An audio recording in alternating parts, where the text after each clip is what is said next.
I don't agree with that assessment. I don't know who told you that at the State Department. So just let's as an move on. example, My time is limited. I know, but that's an important question. I don't want to eat up your time, but I need to answer that because I just don't agree with that. Mr. Secretary, you can't even agree on the facts. Because that's not accurate. I mean, again, you look at what we've entered into with these It's not accurate that we did not cut early detection periods. I'm not talking about... I'm saying that whatever you're pointing to as a cut is not the reason why there was an Ebola outbreak. I'm not connecting the two. I'm simply saying... Well, you are connecting them. You said that our cuts... Senator Rubio, I'm not trying to get in an argument with you. I would really like to actually have my questions answered. So very quickly... This exchange quickly became one of the most discussed moments of the hearing, as Senator Cory Booker challenged Secretary Marco Rubio on the administration's Iran strategy.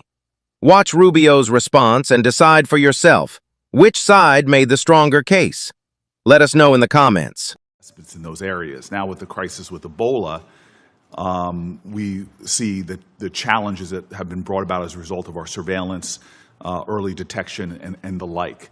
So I'm just very concerned about what the administration's strategy is, because we're clearly seeing here that what goes on the continent of Africa directly affects our public health as well. Well, first of all, I don't agree with that assessment. I mean, first of all, it's not about cutting back. The response here is not just how much money you spend, it's what results you're going to get. Now, let's talk about Ebola for a second. Ebola, the outbreak in Ebola was in a war-torn, isolated, rural area in the DRC. That's where that began. Since that time, our response has been very quick, very rapid. Well, so you're saying you did not cut early detection periods. I'm not talking I'm saying that whatever you're pointing to as a cut is not the reason why there was an Ebola outbreak. I'm not connecting the two. I'm simply saying... Well, you are connecting them. You said that our cuts... Senator Rubio, I'm not trying to get in an argument with you. I would really like to actually have my questions answered. So very quickly, we cut early detection when it comes to infectious diseases on the continent. Factually, this is not an opinion. We made those cuts. We cut early warning systems on the continent. It had nothing to do with the Ebola outbreak. So I don't need to tell you, Secretary Rubio, that we're living in a place where an infectious disease crisis anywhere is a threat to public health everywhere. The United States has made major reductions in these areas that have put us more at risk. If you're talking about this clearly Ebola crisis, there's other things and other cuts we've made, and you see it factually. Even our own State Department personnel that I've talked to are saying we're less prepared for a global outbreak than we were before. And my worry is, specifically in a budget hearing, is this budget makes even deeper cuts into the kind of things that could prevent the next outbreak, or, as we've seen unfortunately with COVID, have us more prepared. Yeah, I don't agree with that assessment. I don't know who told you that at the State Department. So let's move on. My time is limited. I know, but that's an important question. I don't want to eat up your time, but I need to answer that because I just don't agree with that. Mr. Secretary, you can't even agree on the facts. Because that's not accurate. I mean, again, you look at what we've entered into with these countries. It's not accurate that we cut early detection.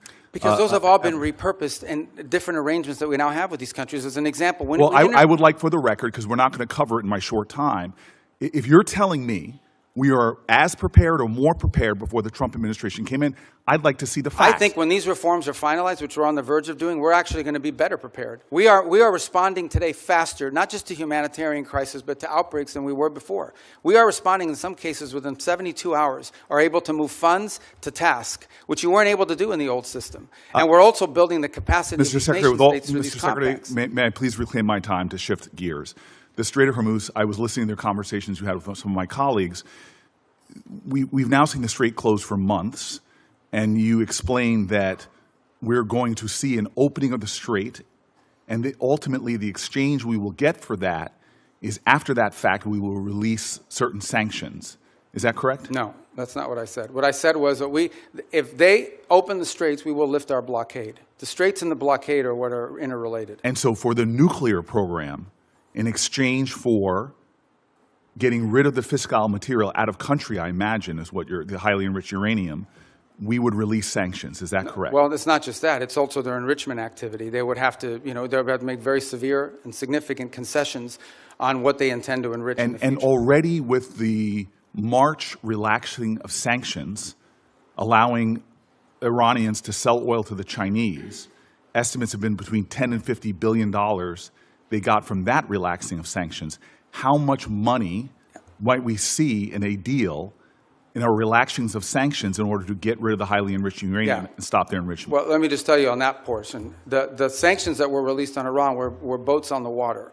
And so that oil was already out in the marketplace. It was sold at market rates, but the sanctions covered, and to the extent we've been able to enforce them, we have the revenues of those sales. So yeah, the Iranian oil was unsanctioned so that it could be sold, but the revenue would have to flow back to blocked accounts, which our sanctions were able to go after. We've also seized, I believe, 6 vessels in the Indo-Pacific that involved Iranian sanctioned oil on top of it. So that wasn't necessarily a trade. They didn't get $50 billion directly as a result of. They might have gotten some of it. They certainly didn't get the majority of it. They are now losing hundreds of millions of dollars a day in revenue because of the blockade. And the blockade exists because of what they're doing in the Straits. Right, and I guess the conclusion I have, and my time's expired, is that the Strait of Hormuz was open before this unjustified war.